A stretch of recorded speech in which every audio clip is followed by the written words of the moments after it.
the storm keeps piling onto you. When it rains, it pours, and the storm you are facing seems like it will never end. The storm of financial problems, family arguments, prison, addiction, marital issues, and more just keeps piling onto you. You have no answers, and it appears that you will drown in it. In the Bible, Jesus was able to calm a heavy thunderstorm, even though the others that were with him in their boat were worried. He said to them, "Why are you fearful, O you of little faith?" Then he arose and rebuked the winds and the sea, and there was a great calm.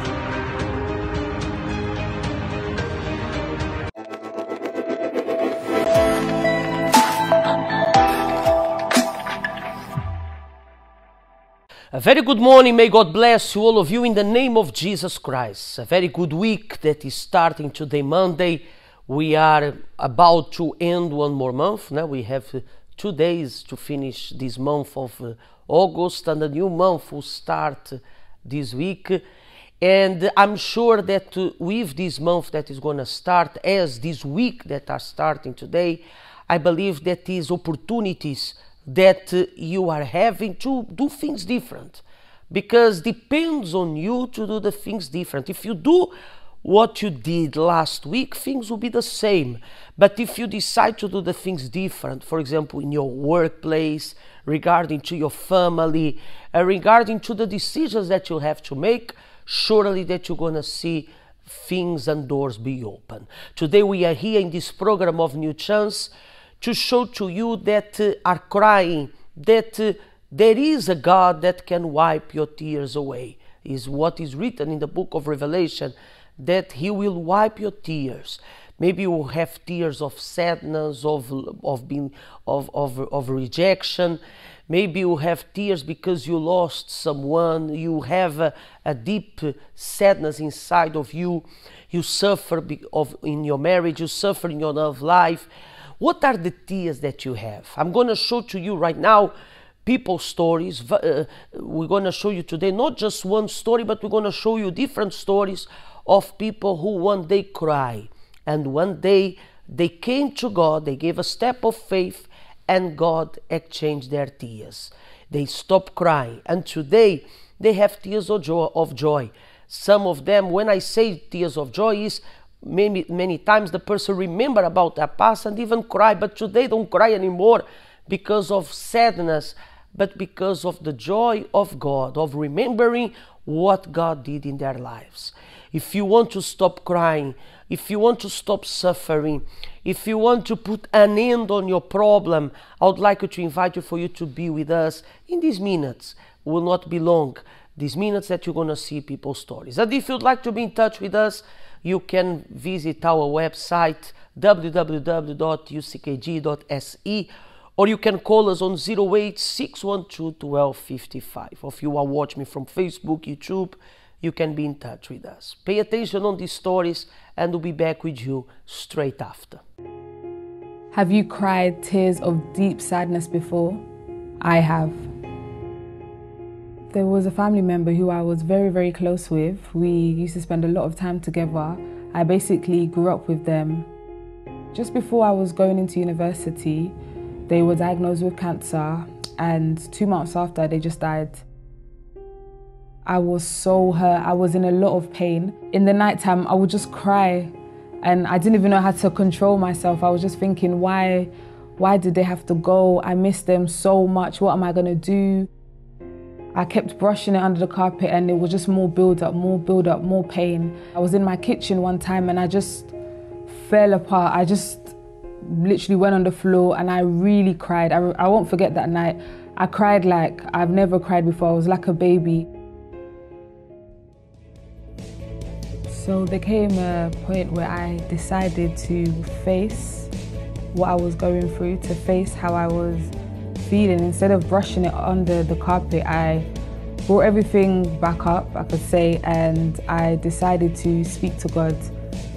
I told him exactly how I was feeling, what I was going through, and actually asked him for help. Every time I was in pain, I would just speak to God. I would just say, I need your help. I miss this person. And straight away, I would feel comforted and I was able to move on. Now, when a situation comes that makes me want to cry, that makes me sad, I face that situation, and I could say that now I'm very happy. I'm not saddened by what happened, and I'm just ready to move on and achieve my goals.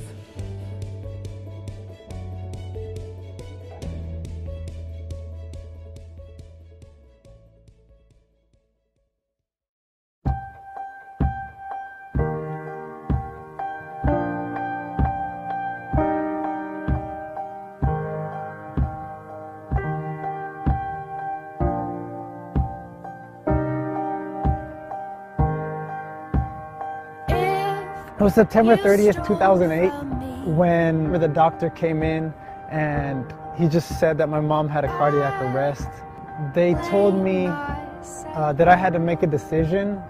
They said we can do A, we could try to revive her, but we'll probably break every bone in her body and she's feeling all the pain. Or B, we'll just let life take its course and we'll let her pass in peace. So frantically, I had a minute to decide what I had to decide, either life or this. And, I was told not to let the decision that I was going to make at that moment haunt me for the rest of my life. So I made the decision to let her go. I remember I just laid at her side and I was just weeping like crazy. I told her everything I was grateful for. I told her, thank you so much for how you raised me. And the sad thing about it is that was the only time I did it. I never did it before. I never told my mom how much I loved her. I never told her anything until that moment. After that, I remember I kissed her and I said goodbye. I went inside the waiting room. I heard all these noises again, but no pitter patter of the feet, no nothing, And I remember I looked it up at him. I was like, is it over? And he said, yeah, it's over. To this day, she's always in the back of my mind every time I do my schoolwork. Everything I do.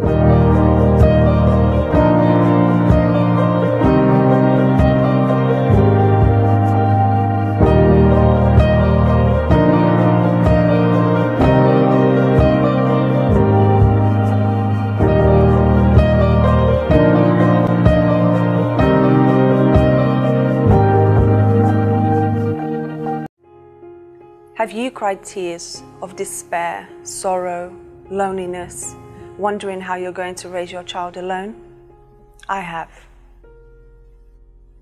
I had so many expectations for my life.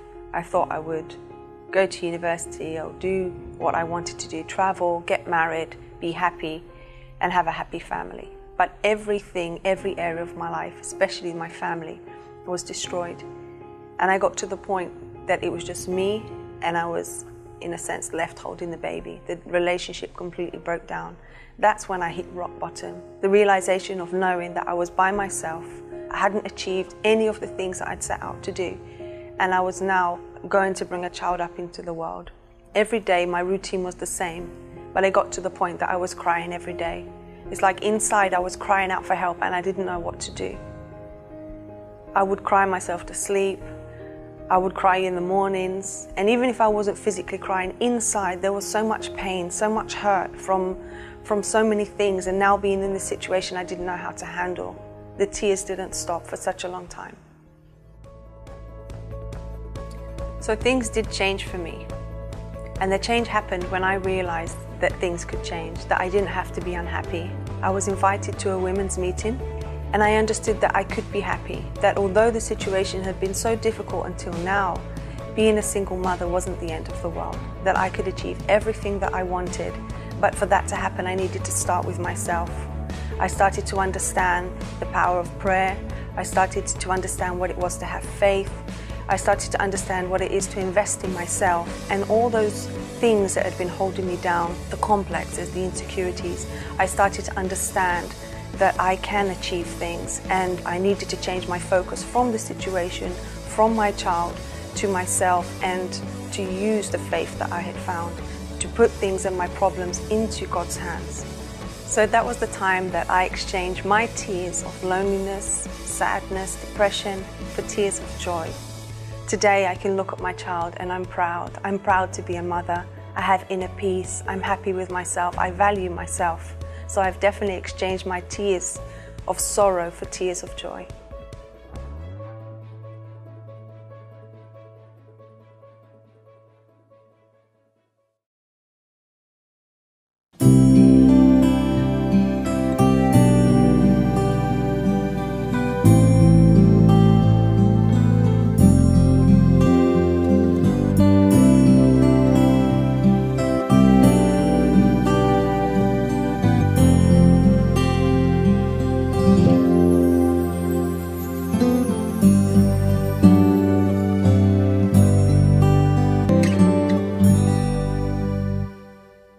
As one day, my dear friend, these people stop crying, you can stop crying as well.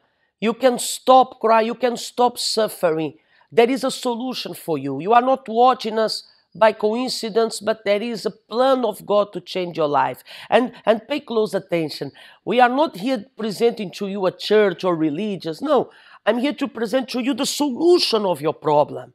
Yes, I'm talking to you. Doesn't matter your religious, doesn't matter your background, doesn't matter your condition, doesn't matter your race. You know, I'm here to present to you a solution of your problem. Do you want to stop crying? Do you want to stop suffering? Do you want to overcome your problem? Maybe you'll knock at many doors and all the doors has been closed to you, but I'm here to tell you that God is able to change your life. You saw those stories, and there is much other stories to show you that we're going to show you during this week.